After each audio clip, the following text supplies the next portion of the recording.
Hello, ladies and gents, an awesome day on this beautiful, beautiful Monday night. Happy day, happy good day. As always, that makes the main focal point of tonight's video. And I know, guys, we haven't talked in a little bit about the Russia-Ukraine war. Actually, it's been a while. The last time we made a video about the Russia-Ukraine war was back in early June, which that was about a month ago since the last time we talked about the Russia-Ukraine war. Sorry for that, but we are officially back of talking about the Russia-Ukraine war. And the main reason for that, mainly because the Middle East, really, to be honest with you. The Middle East was a big problem for a while, but Trump eventually got a ceasefire between Israel and Iran, which pretty much ends the drama in the Middle East. I mean, we still got Israel-Hamas to deal with, but we're getting close to a ceasefire there, so that's not today's video. We're not talking about Israel-Hamas today. That's a different video for a different date. But that being said, guys, let's the main focal point of tonight's video. So, guys, President Donald Trump, in my opinion, he has gone really, really hard on Russia. But before we get into Donald Trump being hard on Russia, I do want to talk about a little bit about Donald Trump.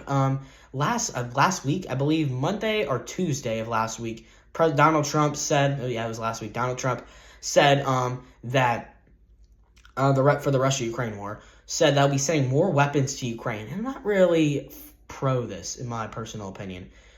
The difference what Trump did during this whole process right now and what Biden did, when the war started during Joe Biden, what did Biden do, guys?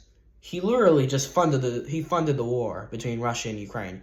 The United States and NATO pretty much paid for Ukraine.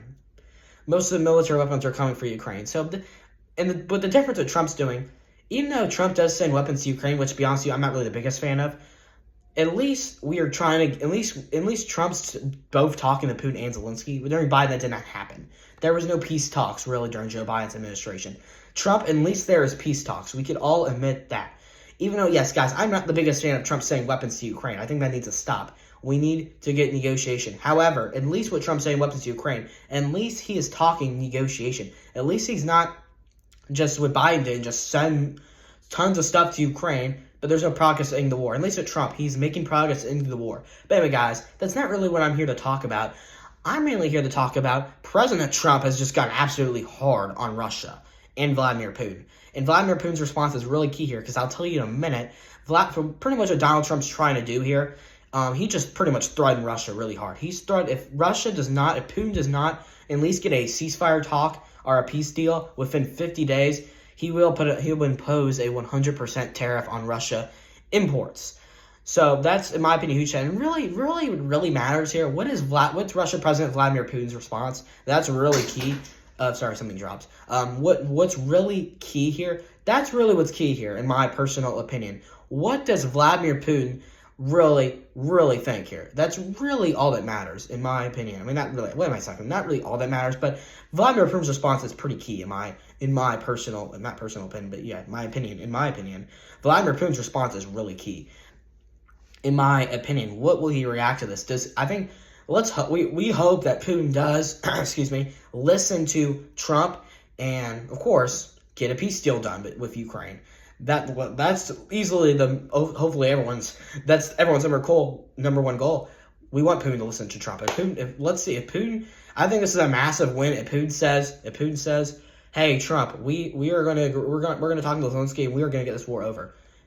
That's a success, and Trump's threat did work. What we don't want is Putin to say, we don't care, Trump, who cares what Trump thinks? We do not want that. We want Putin to agree to a permanent ceasefire with Ukraine to end the war. There's tons of soldiers dying in this war. It's absolutely terrible. And this is really Biden's war. So I agree with Trump when he says this is Biden's war. He is absolutely right. This is absolutely Biden's war. Biden did absolutely nothing. He's a sitting duck. Both Biden and Harris did absolutely nothing. All the Biden administration did is just fund Ukraine. There was no peace talk. At least with Trump, even though we do send stuff to Ukraine, at least there's current negotiations going on and there's current sanctions on Russia. That's really good, in my personal opinion. Let me guys disagree with me in the comment section below. And maybe we'll have more sanctions than just tariffs, hopefully. We'll see what happens. I'll keep you updated what happens with that. But Trump's current threat, this is a complete sanction. Actually, probably the most powerful sanction Trump's used. Putin, 100% tariff if you not get a peace deal with Ukraine in 50 days. That's really what we want, if I'm being completely honest, in this Russia-Ukraine situation. And Trump's absolutely right when he says this is Biden's war. Trump is absolutely right. This is absolutely Biden's war, completely. Biden did absolutely nothing. He just said, Putin, don't do it. That's literally, I think that's what Biden or Kamala Harris said, I believe, in one speech. They said, Putin, don't do it. That is not a threat. Trump is actually using threats. He's actually using Shankton power to stop Putin. And I do not like what Putin's doing. Putin just bombed Kyiv. He's like bombing Kyiv like nothing. We need to stop that. We need to stop that. Putin is, I agree with Trump though, Putin is completely not really great to work with right now. And I get why, because Putin wants to take over Ukraine. That's what the mission was. That's what he did. That's what he did when he invaded Ukraine back in 2022. But yeah, it was like March or April of 2022. Not March and April. March or February of 2022. Yeah. Excuse me. It was March of 2022. When Putin invaded Ukraine back in March of 2022, he wants to take over all of Ukraine. That's the whole goal of this invasion. Putin thought it was going to be a quick invasion.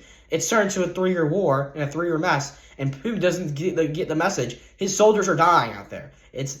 Ukraine's also struggling. If I'm Russia or Ukraine, you want this war to end. No matter if you support Russia or Ukraine, you got to get this war settled, because I think both Russia is losing tons of soldiers in this war. It's absolutely crazy, in my personal opinion, in this Russia-Ukraine situation. So I do agree with Trump when he says, "Oh, this is Biden's war." It absolutely is Biden's war. Absolutely, in my opinion, this is absolutely Joe Biden's war. Joe Biden was a sitting duck this whole war. He didn't do anything, just send money to Ukraine. There was no peace talk. And this war also did start during Biden's administration. This is not Trump's fault at all. This war is nothing to do with Donald Trump. At least with Donald Trump, at least we get negotiations. That's what I really love. At least we are getting some form of diplomacy, and not just, hey, Ukraine, here's tons of money, go fight the war. That's a terrible way to get a ceasefire. We need to stop that. We do really stop that. And I'm not saying Trump should just send money to Ukraine. At least we get negotiations. If that's the short term solution, in my opinion. At least we're getting negotiations. At least we're not just sending money to Ukraine like Biden did. Even if we do send weapons to Ukraine, at least there's form of ceasefire talks. And at least Trump is now strengthening Russia. This is a really good thing, if you ask me. But I've already been on too long in this video. Thanks for watching, everyone. I know it's been a while since I last talked about Russia and Ukraine. But anyway, guys, see you guys later in the next video. See you guys later. Bye-bye. Happy Monday night. Hope you have a great weekend. Bye.